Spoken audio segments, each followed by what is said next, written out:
Hello viewers, good morning. I am S.M. Arif. I have brought you the simplest way to learn English.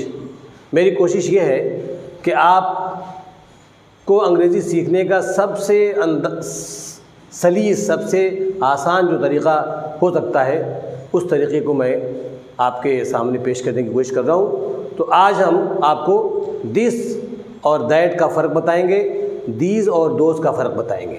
तो आइए हम आज की video शुरू करते हैं।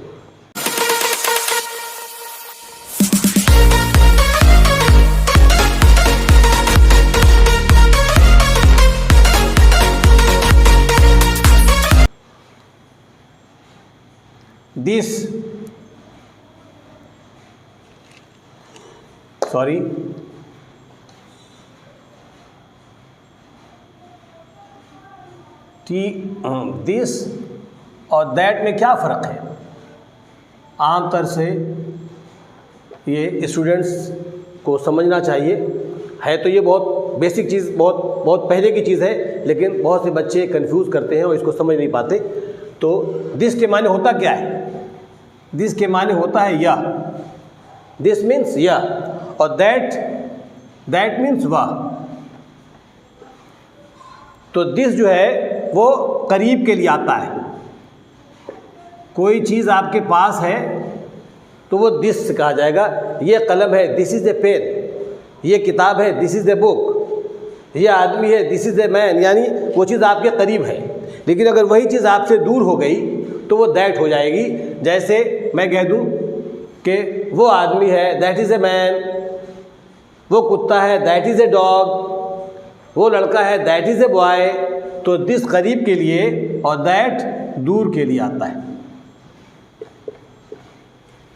तो ये दिस और दैट का डिफरेंस है, और दोनों सिंगुलर है, दोनों एक वचन है। दिस भी एक वचन है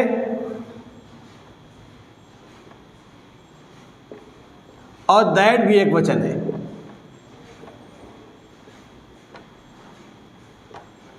दोनों सिंगुलर है, दोनों एक वचन है, सिर्फ करीब और दूर का फ़र्क है। दिस करीब के लिए इस्तेमाल होता है और दैट दूर के लिए इस्तेमाल होता है, लेकिन दोनों एक ही चीज़ के लिए इस्तेमाल होगा, एक ही वचन के लिए इस्तेमाल होगा। जैसे मिसाल के तौर पे मैं कह दूं यह लड़का है,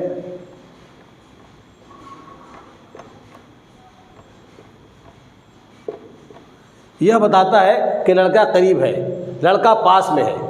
तो सबसे पहले दिस, उसके बाद इज़, और फिर लड़के के लिए बॉय। लेकिन जब हम दिस का इस्तेमाल करते हैं तो हमको ए अपनी तरफ से लगाना पड़ता है। तो this is a boy. This यह हो गया, है के लिए इज़।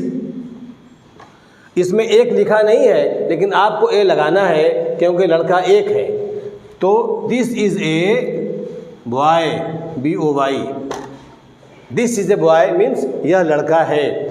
कुछ लोग इसका तर्जुमा या इसका अनुवाद यह एक लड़का है ऐसे भी कह सकते हैं, लेकिन अगर yह लड़का है ये लिखना हो तब भी आपको दिस इज़ ए बॉय कहना होगा। यह लड़की है, यह लड़की है। लड़की करीब है, पास में है। तो यह की अंग्रेजी दिस, है के लिए इज़, और लड़की के लिए ए गर्ल। तो इसकी अंग्रेजी हो गई दिस इज़ ए गर्ल। तो करीब के लिए हमने दिस का इस्तेमाल कर दिया। अगर इसी या के जगह पे वह आ जाए, वह लड़का है, तो दिस की जगह पे दैट आ जाएगा, दैट इज़ ए बॉय। वह लड़की है, दैट इज़ ए गर्ल। ठीक है, तो दिस करीब के लिए और दैट दूर के लिए। हम वह को भी एग्जाम्पल से समझ लेते हैं।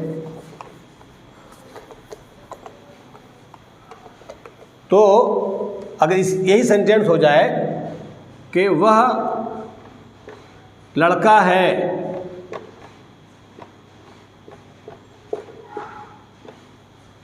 वह की अंग्रेजी दैट। वह लड़का है, इसका मतलब है कि लड़का आपसे दूर है। तो दूरी के लिए हमको दैट लगाना पड़ता है। दैट है के लिए इज़ और लड़का के लिए a boy. That is a boy, वह बकरी है।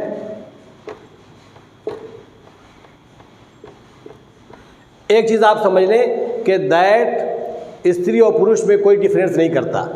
दिस स्त्री और पुरुष के दरमियान कोई डिफरेंस, कोई अंतर प्रकट नहीं करता। दिस का इस्तेमाल फेमिनिन और मैस्कुलिन दोनों के लिए इस्तेमाल होगा, और दैट का इस्तेमाल भी फेमिनिन और मैस्कुलिन यानी स्त्रीलिंग और पुल्लिंग दोनों के लिए इस्तेमाल होगा।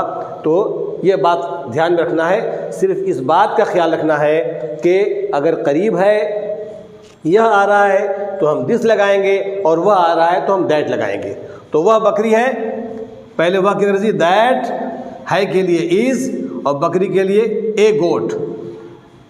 दैट इज ए गोट। ये दिस और दैट का इस्तेमाल था। हमको I am sure you might have understood the difference between this and that. अब हम आपको दीज और दोज का डिफरेंस बताने जा रहे हैं, और वो भी इस्तेमाल बहुत इंटरेस्टिंग है, बहुत सिंपल है। आइए दीज और दोज को हम समझते हैं कि उसमें क्या डिफरेंस है।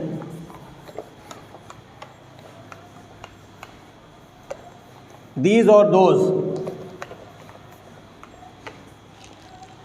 ये बहुत प्राइमरी चीज़ है, बहुत शुरू में इस्तेमाल होने वाली चीज़ है। इसको बताना ज़रूरी है, वरना जब हम एडवांस अंग्रेजी की तरफ जाएंगे तो फिर इन सब चीज़ों को बताने का मुझे मौका नहीं मिलेगा।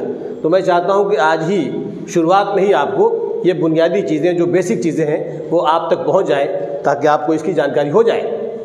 दीज,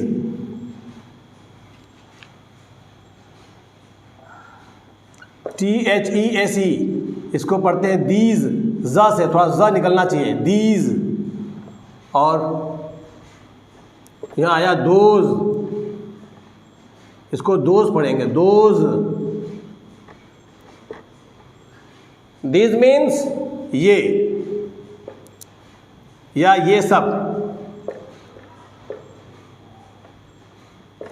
दोज मीन्स वे या वो या वे सब। फर्क क्या है? दीज करीब के लिए आता है और दोज दूर के लिए आता है, लेकिन दोनों बहुवचन है, दोनों प्लूरल है। दीज भी प्लूरल के लिए इस्तेमाल होता है और दोज भी प्लूरल के लिए इस्तेमाल होता है। फ़र्क सिर्फ करीब और दूर का है। दीज हम करीब के लिए इस्तेमाल करेंगे बहुवचन के लिए, और दोज हम दूर के लिए इस्तेमाल करेंगे बहुवचन के लिए। तो ये दोनों बहुवचन है, दीज भी बहुवचन है और दोज भी बहुवचन है। बहुवचन मतलब एक से ज़्यादा। हमेशा दीज और दोज का इस्तेमाल एक से ज़्यादा के लिए इस्तेमाल होगा, यानी बहुवचन के लिए इस्तेमाल होगा। उसे हम कहते हैं प्लूरल, प्लूरल के लिए इस्तेमाल होगा। तो अब आइए हम एग्जाम्पल से इस बात को आपको समझाने की कोशिश करते हैं, और एग्जाम्पल के थ्रू आपको समझने में बहुत आसानी हो जाती है। तो आप देखें, अगर आ जाए कि ये लड़के हैं, नाक से बोलना होगा, ये लड़के हैं, बिंदी लगी होगी, ये है बताता है कि बहुवचन है। और ये भी, ये की अंग्रेजी अब आप देखें तो सबसे पहले ये 1 नंबर है, 2 नंबर, लड़के 3 नंबर। ये की अंग्रेजी दीज, हैं के लिए आर क्यों लगाएंगे? क्योंकि दीज बहुवचन है और बहुवचन के साथ हमेशा आर ही आता है। और लड़के की अंग्रेजी, लड़के के लिए बॉयज़। अब इसमें ए का इस्तेमाल नहीं होगा, क्योंकि ए का इस्तेमाल एक वचन में होता है। चूँकि ये बहुवचन है और बहुवचन में ए का इस्तेमाल होता नहीं, इसलिए हम ए का इस्तेमाल नहीं करेंगे। तो दीज आर बॉयज़।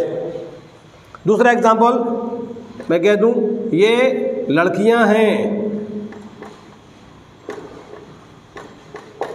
ये लड़कियां हैं, ये हैं जो हम नाक से बोल रहे हैं, नुगुन्ना से, इसका मतलब ये कि चीज़ें ज़्यादा हैं, बहुवचन है। ऐसे भी समझ सकते हैं आप। तो सबसे पहले ये को लिखेंगे, फिर है को लिखेंगे, फिर लड़कियां लिखेंगे।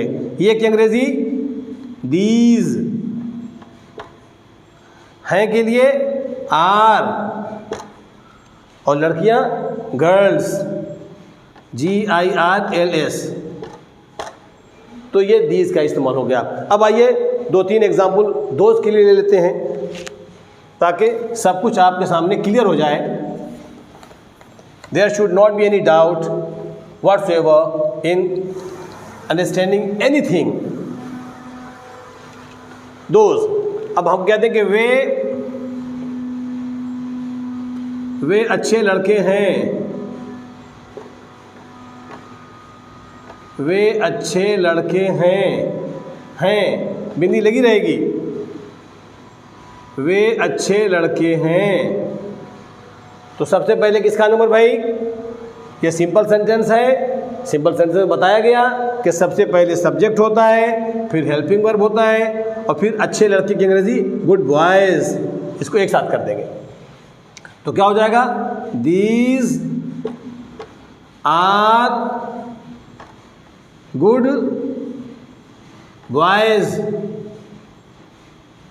These are good boys. वे नहीं, दीज नहीं, सॉरी, दीज नहीं, दोज।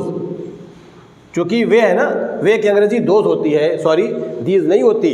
तो जब भी वे आएगा तो हमें दोज लगाना होगा। दोज आर गुड बॉयज़, वे बुरे लड़के हैं,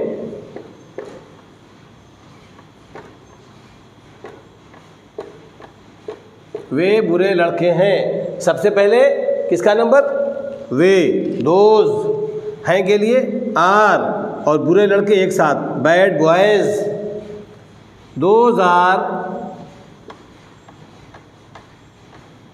bad boys, BAD bad boys, those are bad boys. तो मैं समझता हूँ कि आपको दीज और दोज का डिफरेंस भी समझ में आ गया होगा, और दिस और दैट का भी इस्तेमाल समझ में आ गया होगा। आज की ये वीडियो यहीं समाप्त होती है। फिर हम आपसे अगली वीडियो में मिलते हैं। तब तक के लिए खुदा हाफिज़।